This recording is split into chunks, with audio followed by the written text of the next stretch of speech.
ہمارے پاس ٹیکنالوجی ہے اور ہمیں یہ بھی پتہ ہے کہ آپ اس وقت کہاں بیٹھے ہوئے ہیں، آپ کا آرمی چیف کہاں بیٹھا ہوا ہے اور آپ کے وہ بھونتو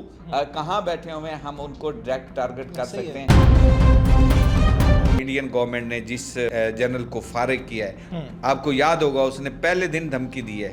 کہ اگر میرے خلاف کارروائی ہوئی تو میں وہ سارے جو غیر قانونی اقدامات ہیں جو مجھ سے کرائے گئے ہیں میں وہ آپ بتا دوں گا قوم کو۔ ہمارا تو صرف ایک D G I S P R ہی کافی ہے، ان کی پوری فوج، ان کی راہ، ان کی باہر کے بونکو، امریکہ میں بیٹھے ہوئے ان کے کتے۔ میری ذاتی رائے اور ایک عام پاکستانی کی ذاتی رائے یہ ہے کہ اب بھی ہمیں انہیں ٹھوک دینا چاہیے۔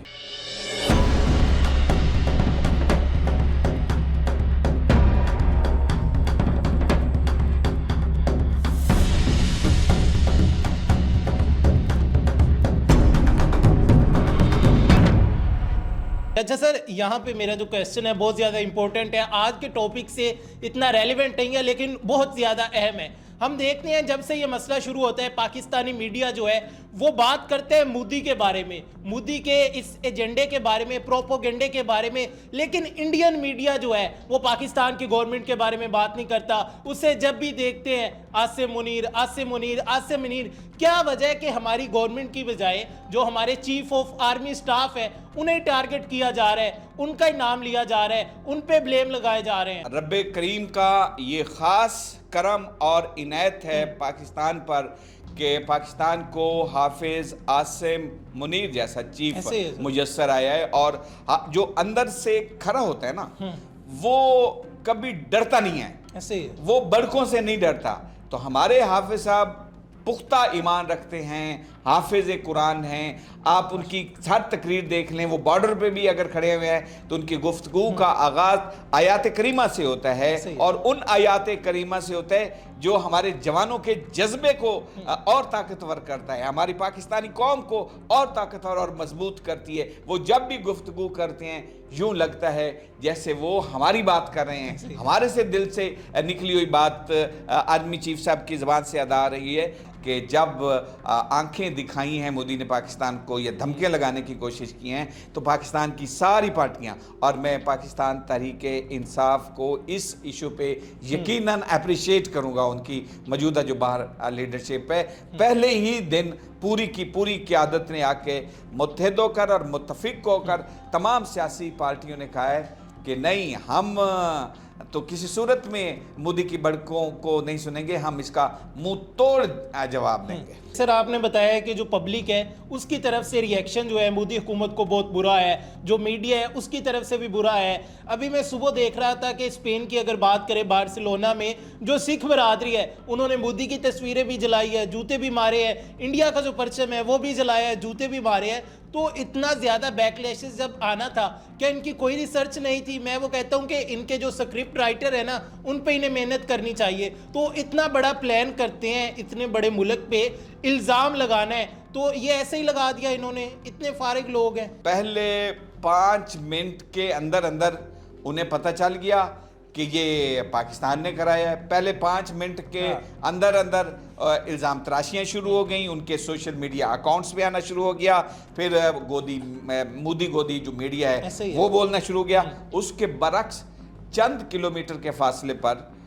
ان کی اپنی فوجی بیرکیں موجود ہیں، چند کلومیٹر کے فاصلے پر پولیس اسٹیشن موجود ہے، پولیس اسٹیشن بھی بعد میں بات پہنچ رہی ہے، میڈیا کے پاس بھی بات پہنچ رہی ہے۔ ایف آئی آر آپ دے رہے ہیں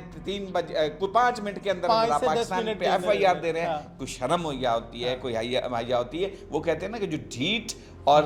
بے غیرت لوگ ہوتے ہیں نا، معذرت کے ساتھ، وہ ان کو کوئی فرق نہیں پڑتا ان چیزوں سے نا، وہ گالیاں کھا لیں گے، اگلی صبح پھر ویسے کے ویسے ہوں گے۔ سیم یہی مودی ہے۔ میری ذاتی رائے ہے، باقی اسٹیٹ بہتر جانتی ہے کہ کس اسٹیٹ کے لیے کیا رد عمل ہونا چاہیے۔ میری ذاتی رائے اور ایک عام پاکستانی کی ذاتی رائے یہ ہے کہ اب بھی ہمیں انہیں ٹھوک دینا چاہیے، ایسے ہی ہمیں کم از کم اپنا ایک مزاج۔ اچھا یہ بھول گئے ہیں 2019 میں، ابھی بھی لوگوں کو نہیں، بہت کم علم ہے، جب ہمارے جوانوں نے ٹارگٹ کیا تھا اس جگہ کو جس جگہ سے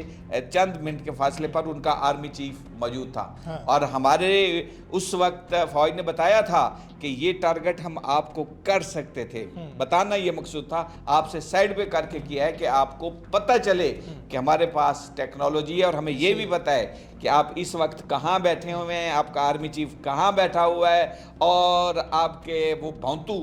کہاں بیٹھے ہوئے ہیں. ہم ان کو ڈائریکٹ ٹارگٹ کر سکتے ہیں اور اب بھی کر سکتے ہیں. کل بھی چیف صاحب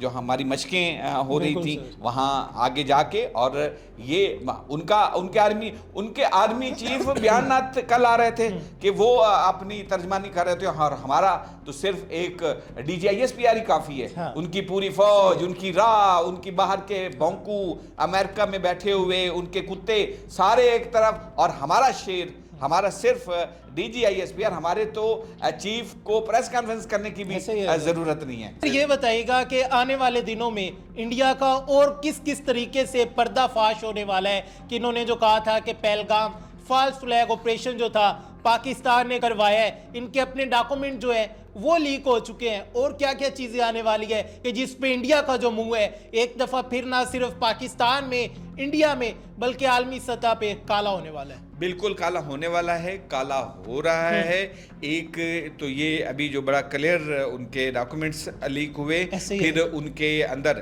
ابھی آپ اس کو خاموش دیکھ رہے ہیں جس کو انڈین گورنمنٹ نے جس جنرل کو فارغ کیا ہے. آپ کو یاد ہوگا اس نے پہلے دن دھمکی دی ہے کہ اگر میرے خلاف کارروائی ہوئی تو میں وہ سارے جو غیر قانونی اقدامات ہیں جو مجھ سے کرائے گئے ہیں میں وہ آپ بتا دوں گا قوم کو. تو فوج کے اندر سے آواز اٹھیں گی. اچھا, پھر وہاں کی عوام باشعور ہو چکی ہے, عوام اس بات کو سمجھ چکی ہے کہ جب بھی کوئی الیکشن یا اس کے مرال ڈاؤن ہونے لگتا ہے تو یہ پاکستان پر الزام تراشی ہوتا ہے, تو عوام کی طرف سے رد عمل آئے گا, فوج کی طرف سے رد عمل آئے گا. ان کے جو غیر جانبدار انالیسس کرنے والے تجزیہ کار ہیں ان کو انہوں نے اپنے میڈیا پر بین کر دیا ہے, اور ان کو اگر ہم دکھا رہے تھے, ہمارا میڈیا دکھا رہا تھا, پاکستان کا سوشل میڈیا دکھا رہا تھا, اس سوشل میڈیا کو وہاں بلا کر دیا ہے. تو ایک سپرنگ ہے نا, آپ بھی جانتے ہوں گے, اگر میں ایک سکم کو ایسے دباؤں گا نا, پریس کروں گا نا, یہ سپرنگ اگر میرے سامنے پڑے اور پریس کر رہا ہوں تو یہ سیدھا اٹھ کے میرے منہ پہ لگے گا. تو سیم اس وقت مودی گورنمنٹ کی اقدامات ہیں کہ وہ سپرنگ کو دبانے کی کوشش کر رہے ہیں, وہ حقائق, حق, سچ کی آواز کو دبانے کی کوشش کر رہے ہیں, اور اس کا یہ اقدام جو ہے وہ اس کے اپنے منہ پر سپرنگ لگنے کے برابر ہو. اور مجھے تو لگتا ہے کہ کوئی سر پھرا انڈین جو ہے نا وہ اس کو ٹھوک ہی نہ دے.